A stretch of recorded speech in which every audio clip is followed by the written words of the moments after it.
Alright, so I've been meaning to pack up this avatar and ship it for a little bit into my Discord, but it needs a couple of updates and I wanted to record how I do the mouth now on my avatars. I don't use the descriptor anymore, I don't fill it out anymore because I noticed that it conflicts with animations a lot. I just really don't like fighting with it anymore now that I know how to do it this way. I have the old method set up on here right now. As of right now, it is frame 1 in an animation, the mouth is closed, frame 2, the mouth is open.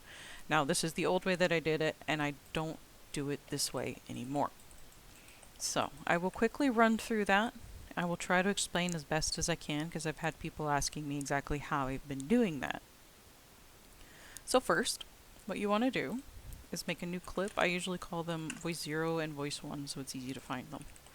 Voice 0 is the mouth just completely closed. What you're going to want to do is navigate to your face, to your jawbone, find the jaw. Usually I hit Y on my keyboard, grab red axis, press Control, and this brings up a snap. You snap it open, closed, back to the starting position, and you'll see it has recorded the animation there. You're done with voice 0. Make voice 1, hit record, and then you open the mouth to where you want it to open when voice is completely loud, activated. This is as wide as it will ever open. I usually don't go too far because I'm kind of tired of seeing the flap jaws just kind of like smack their chest and it looks goofy to say the least. So, now that we have those two animations, we're done with the animation part. What we need to do is go into our animator where we have everything set up. I have the old voice set up right now, and I'm literally just going to delete that and start over. I do suggest keeping the voice higher in the layers because the further down your layers are, let's say if I wanted to animate the mouth, I'm just going to call this mouth, I'm not going to use this, but if I wanted to animate something right now, if mouth was above voice, it would not override voice. The placement in this hierarchy takes precedence over the other ones if they are below or above the others.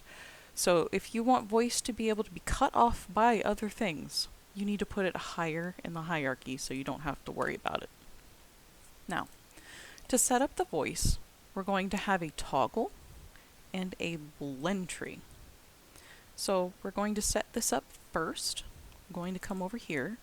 We're going to make a float for voice. I've already done that up here, so I'm not going to worry about that. And then we're going to make a bool for voice toggle. I've already done that as well, so I don't need to do those.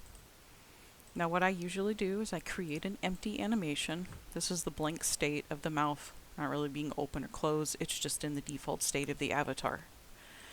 Next, we're going to create a state from new blend tree. We're going to make a transition between new state and blend tree. You can access that menu by right clicking. We're going to do the same thing and make a transition back to the new state. You click it to drop the little arrow in case you weren't sure. Now, we're going to set up the toggle before we get into the voice itself. We're going to click the arrow going into the blend tree. This is enabling it. So what we're going to do, select voice toggle, and this is going to be true because we want it to be true. We want it to activate the voice. For transition time, I suggest unchecking has exit time and setting the duration to 0. This makes it snap automatically on and off. And then we're going to do the same for has exit time. We're going to click voice toggle. We want this to be false because we're turning it off. False, it's not on. So now that we've done that, our voice toggle is appropriately set up and we don't have to change anything else here. Now you're going to want to click blend tree. Don't enter it, just click it once. Come over here to where it says motion time. Check that box and make sure it is set to our voice float parameter. Now it's safe to double click. Alright, now that we have voice set up and we have the toggles, we're going to click blend tree once. Just leave it on 1D blend type. Parameter should be your float called voice. Next, we want to add two motion fields. should look like this as we start. Now you just want to find voice 0 and put it in the first slot. That is your beginning voice 1 for the second. Now, if we enter play mode, I believe already, yes I do. It's going to take a second here. Press on scene.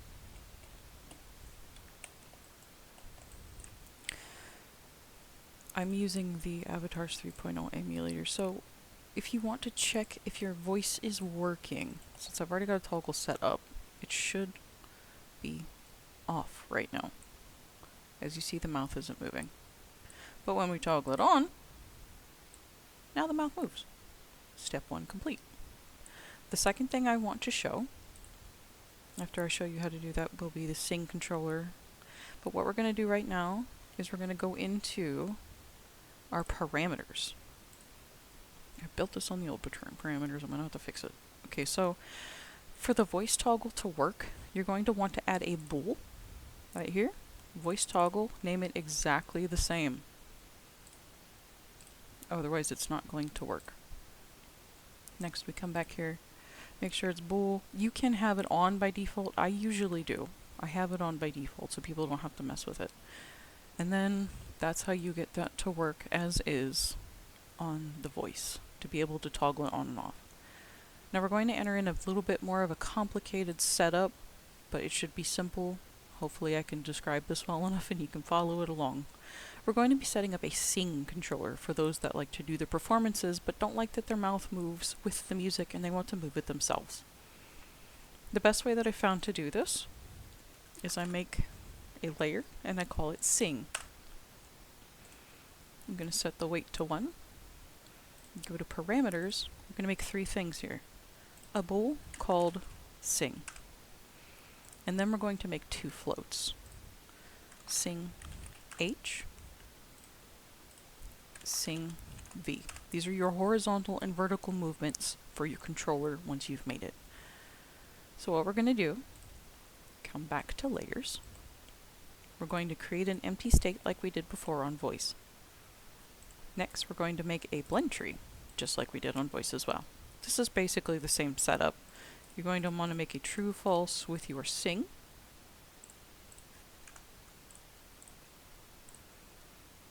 True to turn it on. False when it turns off. And then click blend tree. We do not have to mess with anything over here this time. We're just going to double click on the blend tree. Once we're inside, this is what is different. Click the blend tree. And for blend type, we want it to be 2D freeform directional. Once we've clicked this, we want our horizontal and vertical parameters, our floats, to be at the top here. This is very important that you make sure you got these set up correctly. From here, we make 1, 2, 3, 4, 5 of these. What I like to do first, I set all of these to 0 to get them to the center point. This is not necessary. The first one here is going to be your default mouth position. So this is going to be voice 0.